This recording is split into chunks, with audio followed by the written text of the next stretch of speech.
حكايتنا بتتكلم عن لعبة اسمها البوابة الجديدة، ودي لعبة واقع افتراضي من الجيل التاني وبتستخدم تقنية متطورة جدا، واللعبة دي بتنتشر جدا لدرجة بتبقى لعبة موت وبقى صعب اي حد يخرج منها، لدرجة الوفيات في اللعبة بتتحول لوفيات في الحياة الواقعية. وبعدها بطلنا شين بيقولوا انه عشان ينهي اللعبة دي فضل يقاتل، وبيبقى شين بيحارب حارس البوابة اوريجين لحد لما بيخلص عليه، وبعد ما شين بيخلص بيشوف لو كل اصحابه سجلوا خروج ولا لا، وفعلا بيلاقي ان الكل بيطلع من عالم اللعبة بنجاح وبيبقى هو الاخير، وبيبقى رايح يسجل الخروج هو كمان، بس بيلاقي البوابة بتتفتح وبيبقى مفكر انه خلاص فاز، بس بيلاقي نفسه في مكان فاضي. بيسأل نفسه لو ده عالم اللعبة وبيبقى شاكك، وبيقول انه عارف ان تكنولوجيا الواقع الافتراضي اتطورت كتير عن الاول بس مش لدرجة تبقى حقيقية كده، وبيفتح تطبيق اللعبة وبيلاقي ان زر تسجيل الخروج ما بقاش موجود، وبنفهم من كده انه اتنقل لعالم تاني، وبيبقى مش عارف هو في اللعبة ولا في الواقع، فبيقرر انه يتحرك عشان يلاقي حل وما يفضلش مكانه، وبيستخدم طريقة ترجعه لبيته، بس هو في الطريق بيلاقي في حاجات اتغيرت، ولما بيوصل بيلاقي ناس بتتعارك مع بنت قدام بيته، وفجأة بيهجم عليهم وحش، فشين بيجي يخلص عليه والبنت بتشكره وبتقول له ان اسمها تيرا، وبعدها تيرا بتسأله لو يعرف المعلمة بتاعته لانه قال انه رجع البيت، بس شين مش بيبقى فاهم معلمة مين. بترد تيرا عليه انه ازاي مش عارف صاحبة متجر ضريح القمر شيني، فشين مش بيبقى عارف غير واحدة بالاسم ده، وبيطلب من تيرا انه يقابلها، فبتقوله انها ما تقدرش تقول له مكانها بس ممكن تبلغها انه موجود، بس الاول يدفع لها فلوس، ولما بيدفع لها بتستغرب الفلوس وبتسأله هو مين، فبيقول لها انه بشري سامي، فبترد عليه بتقول له ان البشر دول انقرضوا والموجود بشر عاديين، فشين بيفهم من كلامها انهم دلوقتي في نقطة زمنية بعد 500 سنة من احداث اللعبة، وتيرا بتبدأ تحكي له عنها وانها اتعرضت للعنة خلت شعرها اسود، والشعر الاسود ده جاب لها سوء حظ، وشعرها الاول كان فضي، فشين بيقول لها انه عنده طريقة وهي انه ممكن يشيل اللعنة، وفعلا بيحاول انه يطهر اللعنة منها بس مش بينجح، وشوية من شعرها بس اللي بيرجعوا فضي، فتيرا بتفرح بالشوية اللي رجعوا دول، وبعدها شين بيقترح عليها انها تغادر الحاجز عشان يشوف اللعنة راحت ولا لا، وبيجربوا فعلا، ولما بتطلع من المتجر مش بيحصل لها حاجة زي ما كان بيحصل لها الاول لما بتعدي الحاجز، فكده اللعنة اتشالت، وبيرجعوا المتجر والمعلمة بتبقى هتتأخر، فبيقرر شين ياخد لفة في مملكة بيرلخ، فتيرا بتديله رسالة تساعده عشان بيكون في تفتيش كتير، والرسالة دي هتخليه يعدي، وفعلا بيمشي شين وبيقدر يعدي بسهولة بسبب الرسالة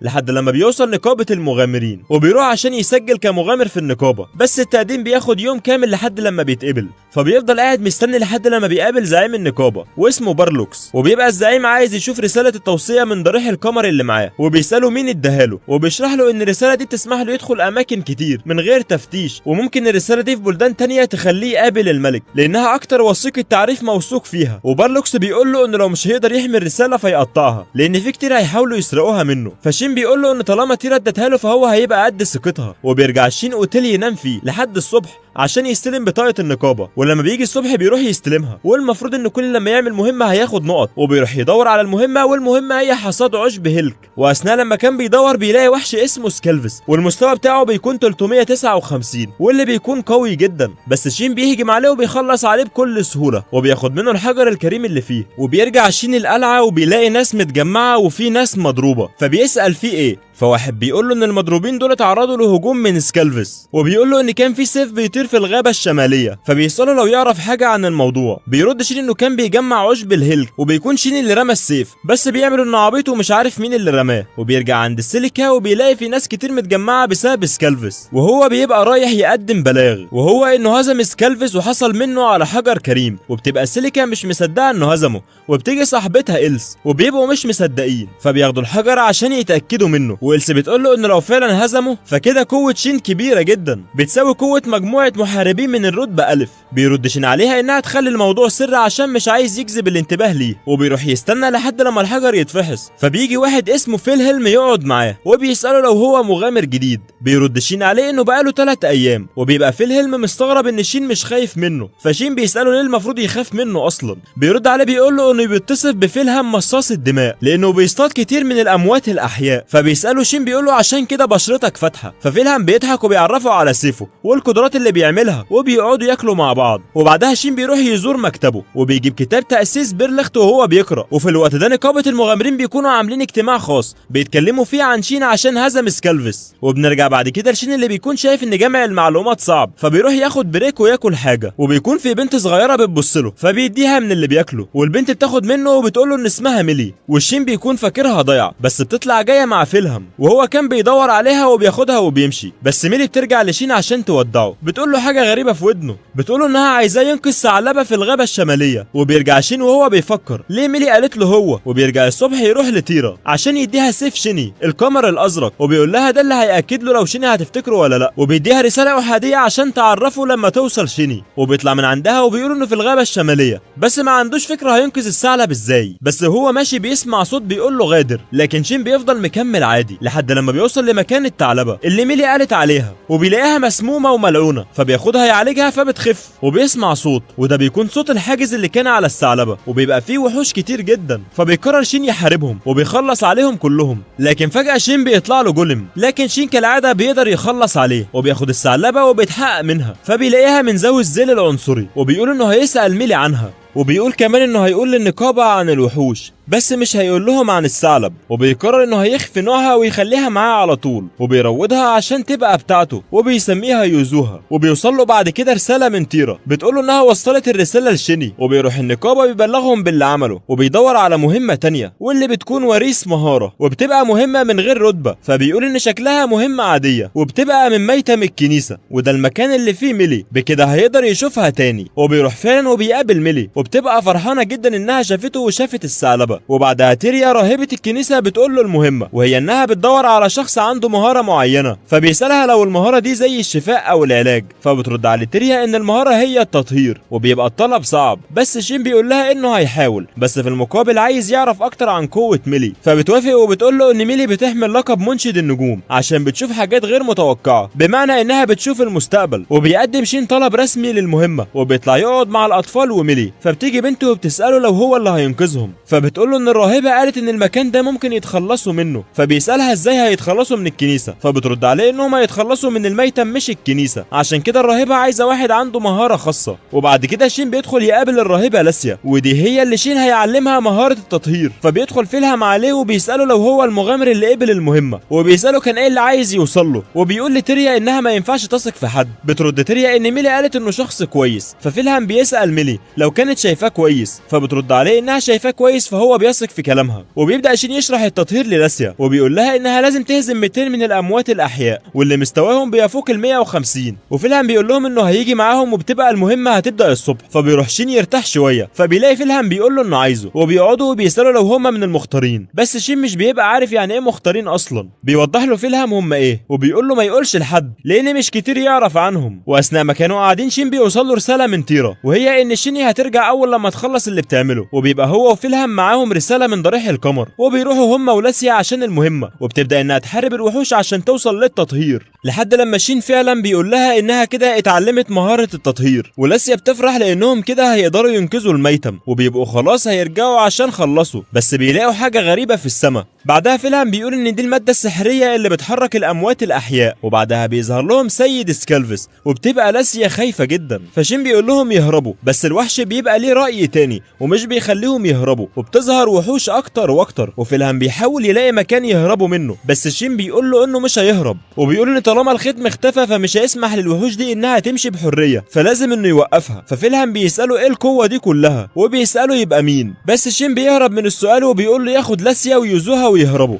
ففيلهم بيقول له انه لما يرجع لازم يشرح كل حاجة، ويوزوها مش بترضى تروح، فشين بيخليها معاه. وفيلهم بيهرب هو ولاسيا، وشين بيحارب الوحوش هو ويوزوها، وبيخلص عليهم وبيلاقي ان في علامة زرقاء بتقرب. فبيروح يشوف مين، فبتطلع شيني، بس باقي الوحوش بتهجم عليهم. فيوزوها بتحط لهم حاجز، وشيني بتسلم عليه، وهو بيعتذر لها انه سابها كل السنين دي، وبيشكرها انها اهتمت بالمتجر. فهي بتقول انها كانت مفكرة انه مش هيرجع تاني. فبيقول لها انه كان لازم لانهاء لعبة الموت ان بياناته تتحذف، بما فيها ضريح القمر وشيني واتباعه. وفجأة الوحش وحش بيكسر الحاجز. فشين بيقول لشيني انهم هيتكلموا بعدين، بس الاول يهتموا بده. وفعلا بيخلصوا على الوحش وبيرجعوا عشان يتكلموا، وبيحكي لها اللي حصل معاه. وبعد ما كل واحد بيحكي اللي حصل، شيني بتسأل شين ناوي يعمل ايه، فبيقول لها انه هيزور الموقع المقدس اللي قرأ عنه. وبتسأله لو لقى طريقة انه يسيب المكان ده هل هيرجع من مكان ما جه، فبيقول لها انه فعلا هيرجع. فهي بتزعل من كلامه وبيتأسف لها شين، فبتقول له انها كانت متوقعة ده. بيجي هو يسألها ايه اللي فاكراه من اللعبة، فبتقول له انها فاكرة كل حاجة. وبيقرروا يبطلوا كلام ويحتفلوا لانهم اتجمعوا من تاني. وشين بتسأله ايه اللي معاه ده، وبيبقى قصدها على يوزوها.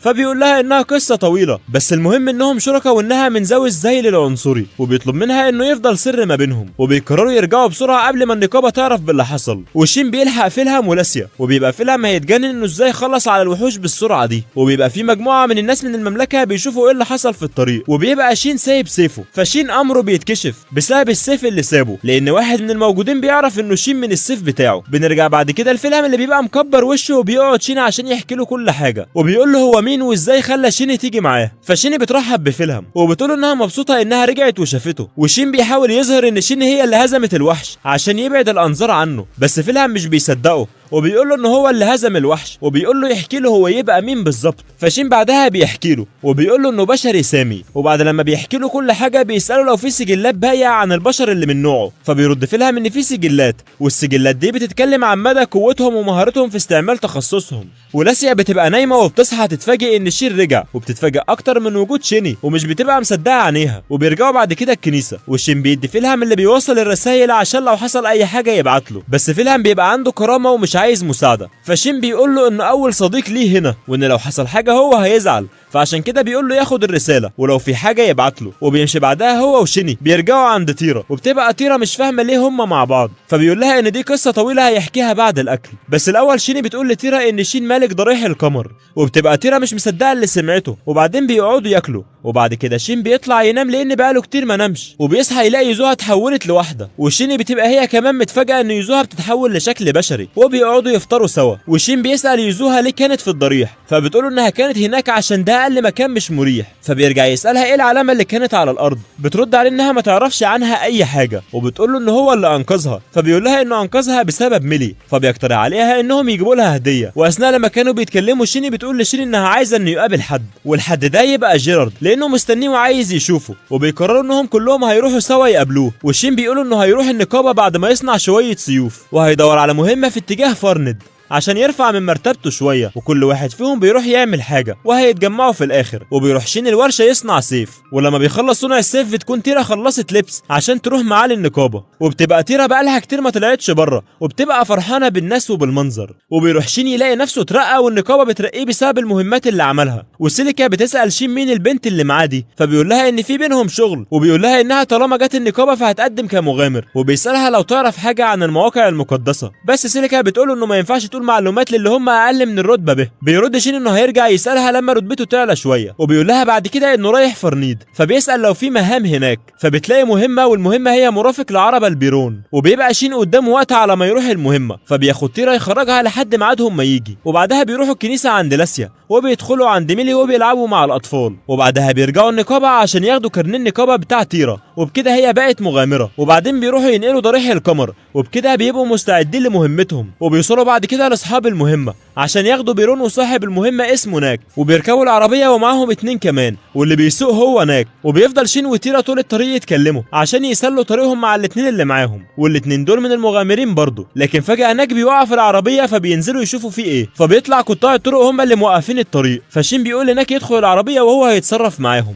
وقطاع الطرق بيبقى معاهم ناس مستخبيين ورا الشجر، فتيرا بتخلص عليهم كلهم. وقطاع الطرق دول بيبقوا عارفين شين واللي معاه، وشين والمغامرين التانيين بيخلصوا على باقي قطاع الطرق، وبيسيبوا بس الزعيم بتاعهم عشان يعرفوا هو عارف معلومات عنهم منين. وبعدها بيركبوا عشان يوصلوا ناك لبيرون. وبيوصل ناك لبيرون بسلام وبيشكر المغامرين. وبعدها بيديهم وصايق بإنهاء المهمة عشان يدوها للنقابة. والمغامرين بيودعوا بعض، وكل واحد بيكون رايح لمكان. وشين وتيرا بيبقوا رايحين فرنيد. وشين بيقترح على تيرا انهم يروحوا بالعربية لانه حب العربية، فبيفتكر ان العربية هتنفعه الفترة اللي جاية. فبيقول انه هيشتري واحدة، وفعلا بيروح يشتري عربية. وبيروح يشتروا واحدة وبيقرروا انهم يعدلوا فيها. واصحاب العربيات بيقترحوا عليهم انهم يجيبوا حصان قوي عشان يقدر يشد العربية. فشين بيسأل لو ينفع بالوحوش، فالراجل بيقول له انه لازم يكون بيروض الوحوش عشان يسحبوا العربيه، وبعد ما بيشتروا العربيه بيشوف شيني خلصت اللي بتعمله ولا لا عشان يتقابلوا، وبتكون هتوصل بيرون بعد يوم، فبتطلب من شيني يستناها، وشيني بتقول لشيني ان القلعه قلقانه بسبب اختفاء ضريح القمر، وبيفضلوا يتكلموا وبعدين بيقفلوا كلام، وشين بياخد تيرا وبيدوروا على مكان عشان يناموا فيه لحد لما شيني تخلص اللي وراها، وبيروحوا بعد كده فندق وبيكون غالي جدا لدرجه ان شين بيصرف نص مكافئته عشان يقدر يقعد فيه، وبياخد اوضه ليه واوضه لتيرا، ويوزوها بتكون معاه، وبيقعدوا مع بعض هما الثلاثه يتعشوا، وبعد كده بيدخلوا يناموا، والصبح شين بيقرر انه يغير في العربيه زي ما كان قايل، وبيروحوا هما الثلاثه يشتغلوا على العربيه لحد لما شيني توصل، وبيفضل يشتغل لحد لما بتوصل له رساله من شيني انها في الغابه ورا البوابه الشماليه، فشين بيكون لازم يخلص العربيه بسرعه عشان يوصل لها، وبيخلصوا وبيروحوا لشيني، بس وهم في الطريق بيقابلوا وحش وبيكون اسمه جروفاجيو، وده وحش مستوى 751، وبيطلع ان اللي جايب الوحش ده شيني جايباه عشان يشد العربيه، فشين بيسالها جايباه منين،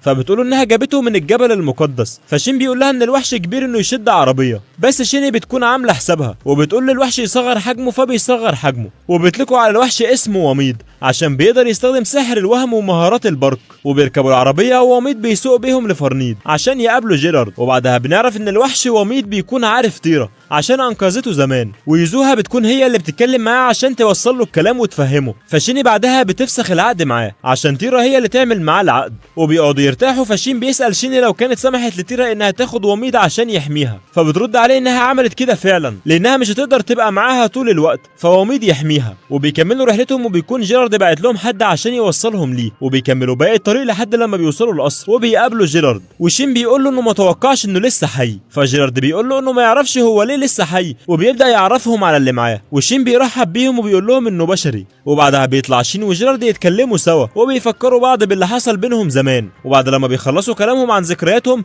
جيرارد بيقول انه عايز يقول حاجه مهمه، وبيقول له انه فاضل له ايام معدوده ويموت، فبيقول لشين انه عايز يبارزه، فشين بيساله لو ناوي يموت في المعركه كمحارب، بيرد جيرارد عليه انه عايز ينزله هو المحارب الاقوى، وبيروح جيرارد وبيقول لاتباعه انه لقى المكان اللي هيموت فيه، وانه قال لهم قبل كده ان اللي باقي من حياته مش كتير، فهو طلب من شين انه ينزله قبل ما يجي ميعاد موته، والنزال هيبقى بعد اسبوع من دلوقتي، وبيقول لهم انها هتبقى اعظم معركه في حياته فعايزهم يشوفوها، وبيقضوا اسبوع كلهم سوا قبل النزال، وشين بيعلمهم حاجات، وبيرجع درع جيرارد زي ما كان عشان يستخدمه في النزال، وجيرارد بيسال شين لو رجع لعالمه هل هيسيب شيني ولا لا، فبيرد عليه انه هيرجع لبيته لان ده السبب اللي بيقاتل علشانه، وبيجي اليوم المنتظر وهو يوم النزال، وشين بيقول لشيني لو في هجمات طايشه فتحاول توقفها، وجيرارد بيودع اتباعه وبيوصيهم بشويه وصايا، وبيبدا النزال بينهم، والاتنين بيبقوا متحمسين جدا، وكل واحد فيهم بيحارب باقصى قوه عنده، ومش بيتعاملوا انهم يعرفوا بعض ولا بيتهاونوا مع بعض، وبيبقى النزال بينهم جامد جدا، وبيبقى جيرارد بيهجم هجمه قويه على شين، بس بعد الهجمه بيفقد قوته وبيقع على الارض، وبيكون فرحان انه قدر يهجم على شين، وبيقول بعدها ان امنيته اتحققت، وبيسال شين لو ممكن يعمل له حاجه كمكافاه على نجاحه في انه يقدر يصيبه، والمكافاه هي انه عايز يشوف قوه شين الحقيقيه كلها، فشين بيحقق له امنيته وبيوريه قوته، فجيرارد بيبقى مبهور منها،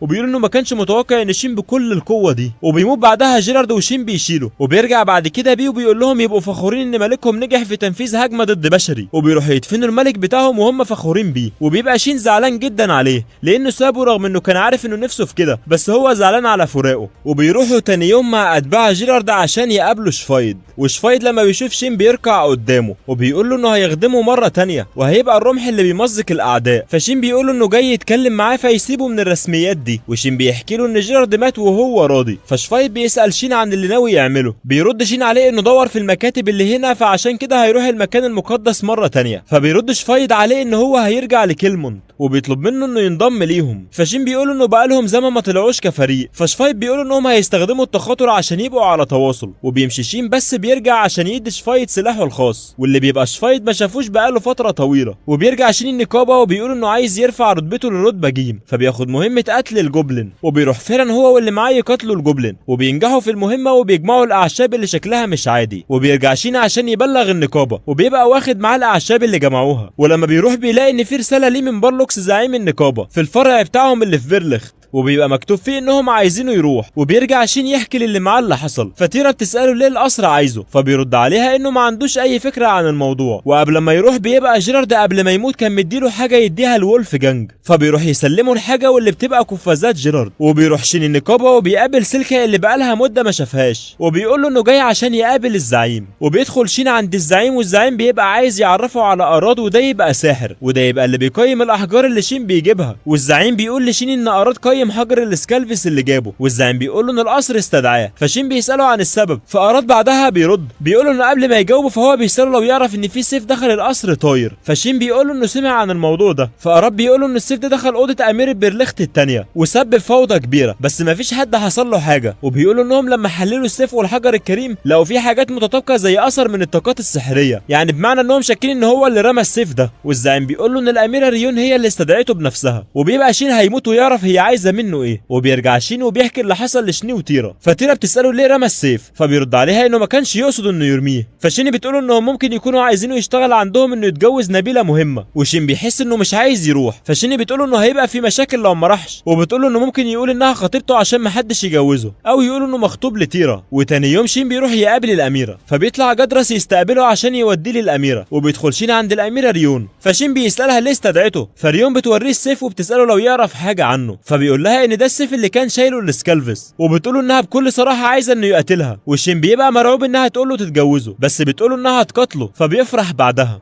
وبيسالها هيروحوا فين. فريون بتقول انهم هيروحوا مكان يعرفوا يقاتلوا فيه براحتهم، وبيروحوا بعدها لمكان فعلا عشان يقاتلوا فيه. وريون بعدها بتقول لشين يختار سلاح عشان يحارب بيه، وبتقول له ان الهدف من القتال انها تختبره. وبتبدا المعركه بينهم، وشين بيكون مش عايز يبين كل حاجه، بس هي بتقول له انه يقدر يستخدم مهارات، فبيستخدم مهاره النبض الوامض، فهي كمان بتستخدم نفس المهاره. وبعد معركه كبيره جدا ريون بتقول لشين انهم مقاتلين من نفس النوع. فشين بيقول لها انه شايف كده، وشايف كمان انهم يوقفوا قتال لان تحديد الفائز مش هيبقى حاجه سهله. فريون بتقتنع بكلامه، وبعدها بترضى على شين انه يخدم المملكه بتاعتهم. بس شين بيعتذر لها وبيقول لها انه لازم يرفض. فهي بتقول انها هتضمن ليه انه يبقى في رتبه محترمه. فهو بعدها بيقول لها انه بيفضل الحياه الحره كمغامر. فبتقول له لو غير رايه بعد كده ممكن يبلغها. وبيسالها شين هي ليه معاها سيف الاسكالفس وما استخدمتوش لما كانت بتختبره. فبتقول له ان عندهم ان الراجل بيقدم السيف للبنت عشان يتجوزها، عشان لو خانها تقطعه بالسيف ده، وانها تعتبر السيف ده هديه منه. فشين بيسالها لو كده هو عرض عليها الجواز، فبتهزر معاه وبتقول له انه يعتبر حاجه زي كده. فشين بيتوتر، فبترجع تقول له انها بتهزر، وبتقول له انه يقدمه كهديه بدل من عرض الجواز. فهي بتقول له ان السيف غالي جدا، فبيرد عليها انه مش عايز فلوس، وان كل اللي محتاجه منها انها تسمح له يدخل المناطق المحظوره في المكتبه السحريه. فبتوافق وبيرجعوا القصر، فبيلاقوا في ناس مرميه على الارض، والكاردينال جريل بيبقى تحت تاثير سحر افتتان. وفجاه شين وريون بيتنقلوا بالغلط وبيروحوا مكان مش عارفين هو ايه. وبعد كده ريون بتكتشف انهم في الارض المقدسه كالكيا، وبتبقى مش مصدقه ان حد زي الكاردينال جريل تم السيطره عليه. فشين بيحاول يلاقي طريقه يرجعوا بيها، فبيعمل تخاطر مع شيني عشان يكلمها وبيحكي لها اللي حصل معاهم. فهي بتقول انها هتتصرف، وبتاخد تيرا وبيروحوا القصر وبيخفوا نفسهم عشان يروحوا الزنزانه. وبيدخلوا يفتحوا للكاردينال جريل، وبتحاول شيني انها تشيل تاثير السحر من عليه. فلما السحر بيتشال بيظهر شيطان، والشيطان بيحاول يكرهها في شين عشان تغدر بيه وتنضم ليهم. بس شيني مش بتديله فرصه، وبتقطع راسه وبتخلص عليه فورا. وبعدها بتروح عند الزعيم وبتحكي له اللي حصل، وبتقول لهم ان الشخصين اللي اتنقلوا كويسين. فالزعيم بيسالها ناويه على ايه، فبتقول له انها رايحه لمكان معين، وبتطلع انها رايحه لمدينه فالمر المحصنه عشان تقابل شين.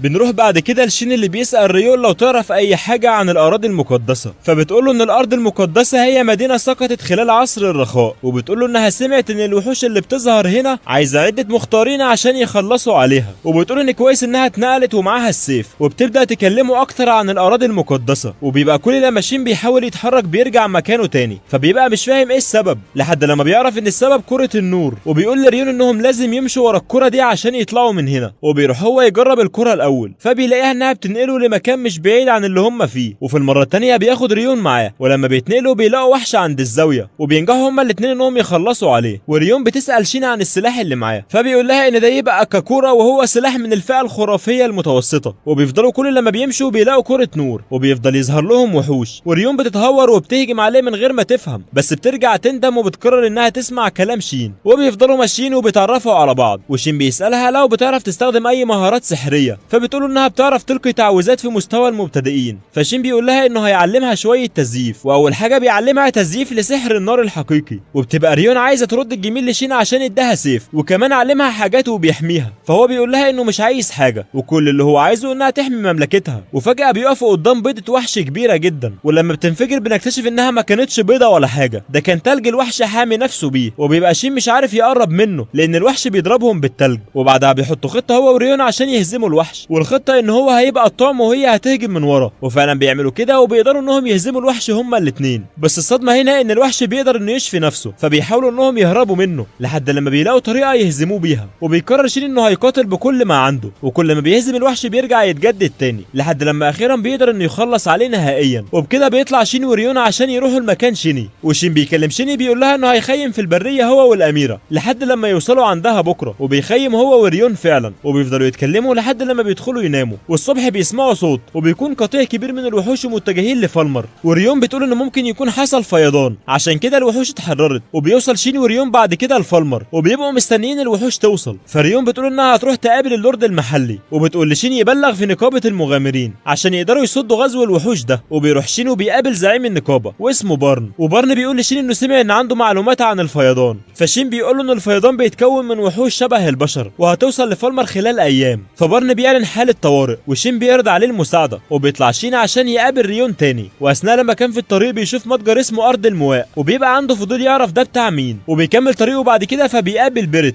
وبيبقوا بقالهم فتره ما شافوش بعض. فبيروحوا يقعدوا في كافيه وبيتكلموا. وشين بيقول لبيرت عن حاله الطوارئ اللي حصلت، وبيساله عن المتجر اللي شافه. فبيرت بيرد عليه وبيقول له ان ده متجر هيبينيكو. فشين بيتصدم ان هيبينيكو موجود في العالم ده. فبيرت بيقول له ان شادو وهولي كمان هنا. وبيبقى شين مفكرهم ماتوا في اللعبه، لكن بيرت بيقول له انه معاه لائحه فيها اللاعبين في العالم ده. فشين بيتحمس وبيقول له يوريها له. فبيوريها له وبيوريه كمان لائحه باللي قتلوا اللاعبين، واللي من ضمن اللاعبين دول ناس صحابه. وبيخلصوا كلام وبيرت بيقول انه هيجمع امدادات بعد الفيضان. وبعدها بيمشي شين فبيلاقي تيرا، فبيسالها فين شيني. فبتقول له ان شيني عندها شعبيه كبيره فمش هيسيبوها تعدي بسهوله. وبعد كده شيني بتوصل، فتيرا بتسالها هيعملوا ايه دلوقتي. بترد عليها انهم هيروحوا يقابلوا المختارين في قلعه اللورد، وبيقابلوا لورد فالمر وبيحطوا خطه عشان الفيضان، وبيدربوا الجنود عشان يستعدوا للفيضان ده. وبعد ما بيخلصوا تدريب الجنود بيمشوا. فشين بيسال شيني وهو في الطريق لو استعملت تعاويذ واسعه النطاق في معارك النقابه. فبترد عليه انها ما استعملتهاش. فهو بيقول انه لازم ياخد باله وهو بيطلق تعاويذه. وبيرجعوا ضريح القمر، وشين بيعمل اسلحه عشان يستعد للفيضان، والكل بيستعد للمعركه. وشيني بتقول لشين انها عايزه تكلمه في حاجه بعد المعركه. والوحوش بتوصل، وبكده المعركه بتبدا. والوحوش بتكون عددها كبير جدا، بس شين مش بيعديها كده، وبيفضل يحرق فيهم. وبيهجم هو الهجمه الاولى، وبيخلي ريون تكمل هي والرجاله بتوعها. وبيجي يساعدها فيلهم، وبيبقى جايب معاه لاسيا. وبيفضلوا يحاربوا، بس عدد الوحوش مش بيخلص. فشين بيقرر انه يكمل بعد ما ريح له شويه، بس بيبقى متخفي عشان يقدر يستخدم قوته الحقيقيه براحته. وبيبقى بيستخدم سلاح ملعون، وبيوصل لزعيم الشياطين وبيخلص عليه نهائيا. والباقي هما كمان بيخلصوا على اللي فاضل من الشياطين. وبكده الحرب بتخلص، وبيرجعوا للقصر وبيحتفلوا. والبنات بيبقوا بيتعاركوا على شين، وشين بيروح يدور على شين عشان المفروض يتكلموا. فبتساله لو بيرت قال له، فبيقول لها انه قال له انه في لاعبين غيره في العالم ده. فشين بتعتذر له انها خبت عليه، بس هي خافت عليه لا يتحول لشخص قاسي من تاني. فهو بيقول لها انه لو مكانها كان عمل زيها. وبيقول لها ان بعد كده مش هيبقى في بينهم اسرار. وبيبقى شين لسه مش عارف هيرجع عالمه ازاي، بس بيقرر في النهايه انه هيكمل مغامرات مع شين وتيرا لحد لما في يوم من الايام يلاقي طريقه انه يرجع للعالم بتاعه. وهنا بتنتهي حكايه البطل شين. لو عجبك الملخص ما تنساش اللايك والاشتراك لان ده بيشجعنا استمر. وفي النهايه ما تنساش صلي على النبي. اشوفكم في حكايه جديده، والسلام.